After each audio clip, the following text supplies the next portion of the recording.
नमस्कार। चलिए दोस्तों, इसमें हम लोग पढ़ेंगे यूज़ ऑफ इज़एमआर, यानी जो हम लोग ट्रांसलेशन करते हैं उसमें इज़एमआर का प्रयोग किस तरह से होता है। तो देखो, इसका जो प्रयोग होता है वो हमारा होता है सिंगुलर सब्जेक्ट के साथ। किसके साथ होता है? सिंगुलर सब्जेक्ट के साथ। और इससे हम लोग क्या क्या जानते हैं? नाउन या प्रोनाउन की विशेषता प्रकट होती है तो हम लोग इसका प्रयोग करते हैं, और अगर होता है या होती है वाला वाक्य देखने को मिलता है तो हम लोग इसका प्रयोग करते हैं। ठीक है। उसी तरह से एम का जो प्रयोग होता है वो आई के साथ होता है, यानी कि जब सब्जेक्ट हमारा आई होता है और आई का मतलब मैं होता है तो फिर आपका हूँ के लिए एम लगाते हैं। होता हूँ तब भी आप एम लगाएंगे और होती हूँ के लिए भी एम लगाएंगे। ठीक है। इसी तरह से देख रहे हैं आर, तो आर का प्रयोग होता है प्लूरल सब्जेक्ट के साथ। ठीक है। और यहाँ पे आपको वाक्य में देखने को मिलेंगे हो, हैं, होते हैं या फिर होती हैं। ठीक है। कैसे इनका प्रयोग होगा देखते हैं। तो सबसे पहले बहुत वाक्य, छोटे छोटे वाक्य देखेंगे, देखिएगा यहाँ पे। तो सबसे पहले लिखा यह एक लड़का है, तो सबसे पहले अंग्रेजी लग जाएगी यह की।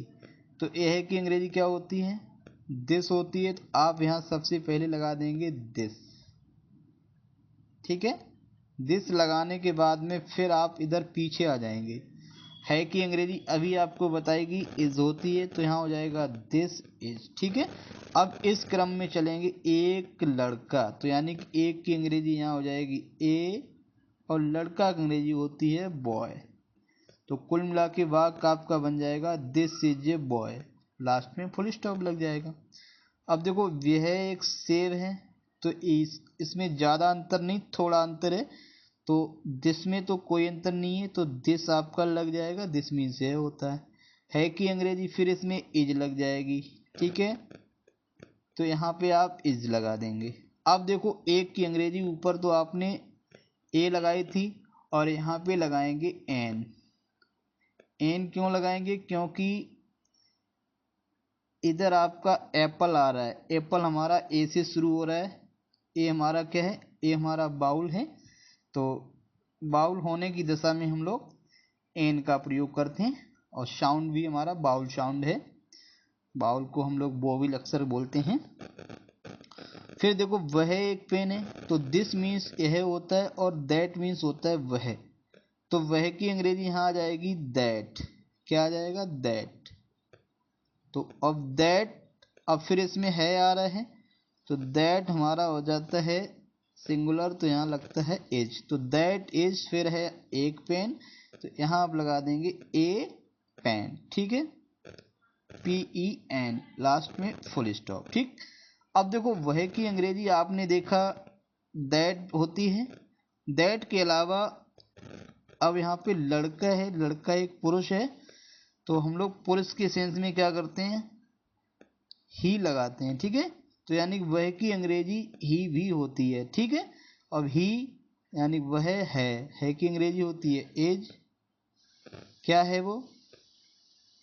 फिर यहाँ पे ए बॉय। कोई दिक्कत नहीं। तो यहाँ आपने छोटी छोटी चीज़ें देखेंगे, तो ये आप छोटी चीज़ें अगर सीख रहे हैं तो इन्हीं से सारा हमारा जो ग्राउंड है वो मजबूत हो जाएगा।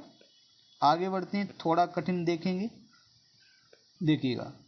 अब देखो, यह आदमी, वैसे वहाँ पे आपने देखा था दिस के बाद इज लगा था, लेकिन यहाँ पे अगर इस तरह से वाक्य आपको मिल रहा है कि यह अगर किसी नाउन से जुड़ा है तो आप दिस और प्लस नाउन भी लगा देंगे। तो कुल मिला के यहाँ पे दिस के बाद इज नहीं लगाएंगे, बल्कि दिस मैन के बाद इज लगाएंगे। ठीक है। तो यहाँ आप लिखेंगे दिस मैन, और है की अंग्रेजी फिर आपकी इज हो जाएगी। कैसा है? This man is poor. ठीक है। तो यहाँ पे आप फुल स्टॉप भी लगा देंगे।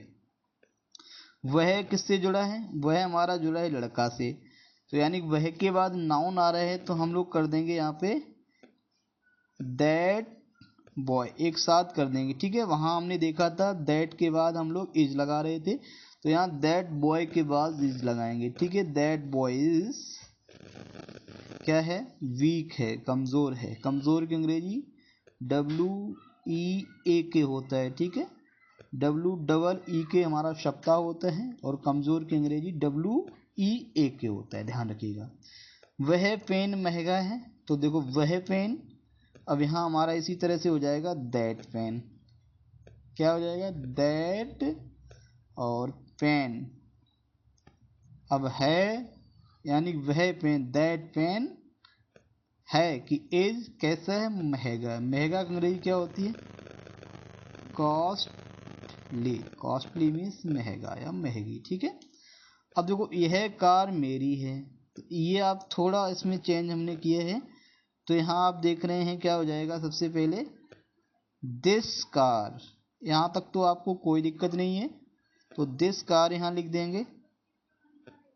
अब है यहाँ भी कोई दिक्कत नहीं है, और जो समझने वाली चीज़ है वो यहाँ देखो मेरी है।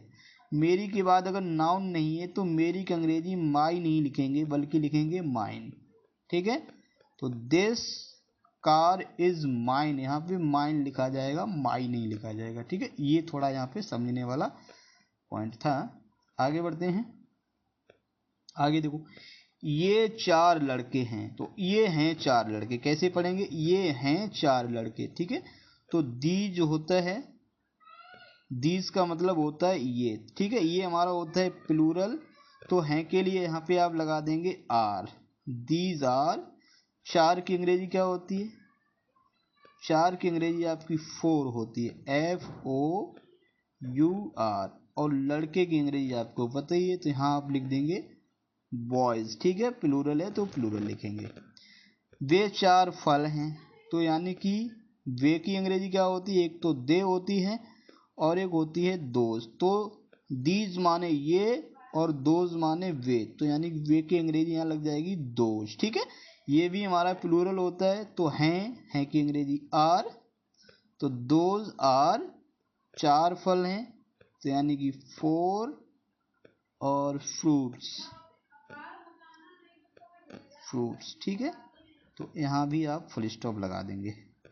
वे ईमानदार हैं। अब देखो वे की अंग्रेजी एक तो आपने देखा दोज होती है, और वे की अंग्रेजी हमारी होती है दे भी होती है। अगर हम किसी पुरुष जात से अगर रिलेट करते हैं इसको, तो वे हैं ईमानदार, यानी कि दे का प्रयोग जब पर्सन के रूप में होता है वे का, तो वे की अंग्रेजी दे होती है, ठीक है। तो वे दे के साथ भी प्लूरल वर्ब, तो दे आर, और ईमानदार की हो जाएगी ऑनेस्ट, तो दे आर ऑनेस्ट, ठीक है।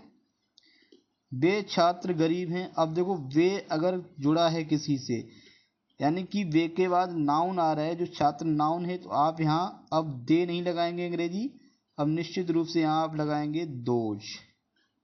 क्या लगाएंगे? दोज स्टूडेंट्स, और यहाँ पे आप डेंट्स लिख देंगे। अब ये हमारा हो जाएगा प्लूरल, तो यहाँ लग जाएगा आर, और इसके बाद में आप लगा देंगे पुअर की अंग्रेजी फुल स्टॉप लगा देंगे। तो इस तरह से इसमें हम लोग इतना ही पढ़ेंगे।